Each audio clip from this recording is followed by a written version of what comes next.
Bismillahirrahmanirrahim. Assalamualaikum warahmatullahi wabarakatuh. Alhamdulillahirabbil alamin wassalatu wassalamu ala asyrafil anbiya'i wal mursalin wa ala alihi wa sahbihi ajmain. Allahumma aftah alaina hikmataka wanshur alaina min khazaini rahmatika ya arhamar rahimin. Rabbi shrah li sadri wa yassir li amri wahlul 'uqdatam min lisani yafqahu qawli. Wa sallallahu ala sayyidina Muhammad wa ala alihi wa sahbihi wasallam walhamdulillahi rabbil alamin. Baik, murid-murid Darjah 5, pada hari ini kita akan mulakan pelajaran Tauhid di bawah tajuk Dalil Aqli dan Dalil Naqli bagi sifat 20. Ingat lagi tak sifat 20 yang awak pernah nyanyi dulu? Allah wujud qidam baqa sampailah mutakalliman. Okey, baik.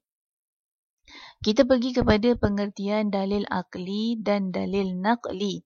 Apa maksud dalil akli? Dalil yang bersumberkan akal. Dalil naqli pula maksudnya dalil yang bersumberkan Al-Quran dan As-Sunnah.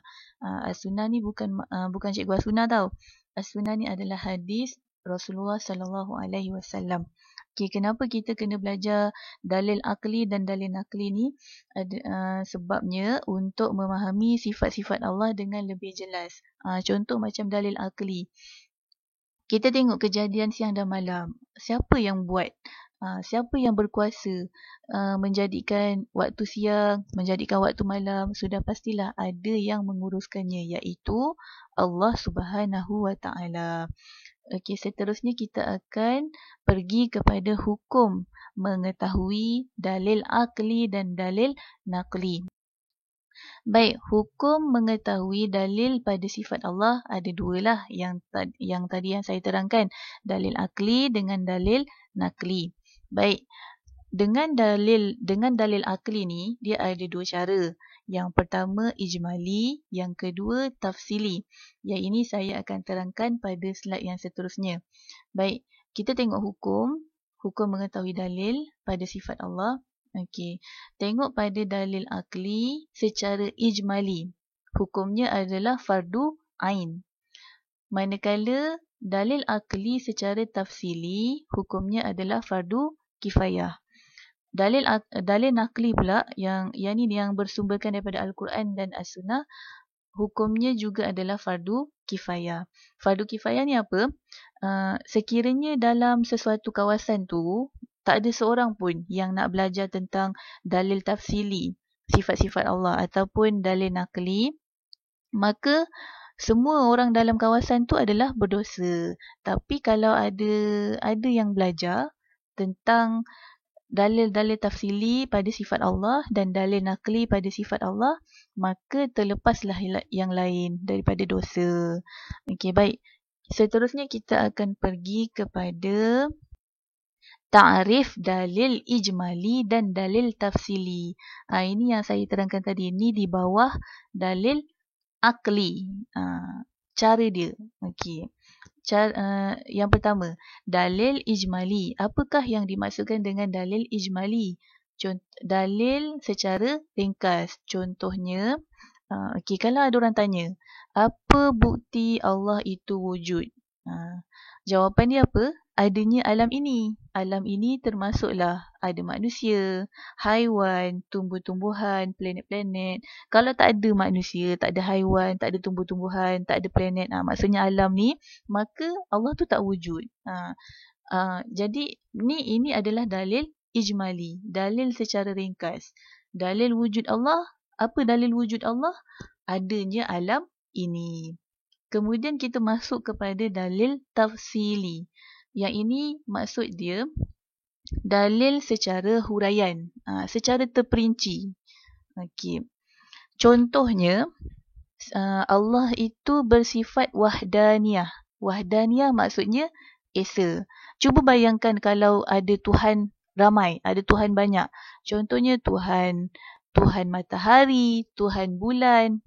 Nanti katakanlah ada Tuhan bulan, Tuhan matahari, Tuhan hujan. Katakanlah Tuhan matahari dia kata macam ni, aku nak siang je. Tuhan malam pula, aku nak malam je. Tuhan hujan, dia kata, aku nak turunkan hujan. Jangan bagi kemarau. Nanti maka alam tu berlakulah binasa. Jadi itu secara huraian, maksudnya secara terperinci. Kenapa Allah itu bersifat wahdaniyah? Okey, baik.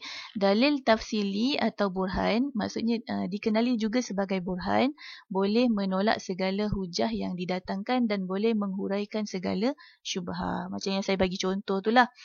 Kenapa Allah itu bersifat wahdaniyah? Kalaulah Tuhan tu banyak, Tuhan tu ramai, sudah pastilah binasa alam ini. Menolak segala syubhah ni apa? Syubhah tu maksudnya samar-samar. Okey. Okey, baik. Secara kesimpulannya, dalil bagi sifat Allah ni ada dua. Yang pertama dalil akli dan dalil nakli. Dalil nakli melalui Al-Quran dan As-Sunnah. Tetapi dalil akli ni ada dua cara, secara ijmali dan secara tafsili. Ijmali itu secara ringkas. Contohnya, apa buktinya Allah itu wujud? Adanya alam ini. Kalau dalil tafsili tu lebih terperinci. Kenapa Allah itu bersifat wahdaniyah? Kalau jawapan dia kalau ini contoh ini contoh yang untuk dalil tafsili, dalil secara terperinci. Yang saya bagi tadi contoh tadi, Allah itu bersifat wahdaniyah. Kenapa Allah bersifat wahdaniyah? Kalau Tuhan banyak, sudah pastilah berlakunya kucak-kacir, berlakunya lah binasa alam ini. Okey? Ini saja pelajaran pada hari ini. Kalau ada yang tak faham, boleh ajukan soalan di dalam grup supaya sama-sama kita dapat tahulah apa yang kita tak faham. Kemudian nanti saya akan bagi latihan. Latihan ni boleh tulis, sama ada boleh print ataupun salin pada buku tulis. Kalau tak ada buku tulis, kalau belum beli buku tulis lagi, tulislah dekat buku tulis yang tahun lepas pun boleh. Tapi buat bahagian tu. Okey, ni darjah 5. Tahun lepas pun darjah 4 kan. Ni bahagian darjah 5. Okey, sekian saja pelajaran untuk hari ini. Assalamualaikum warahmatullahi wabarakatuh.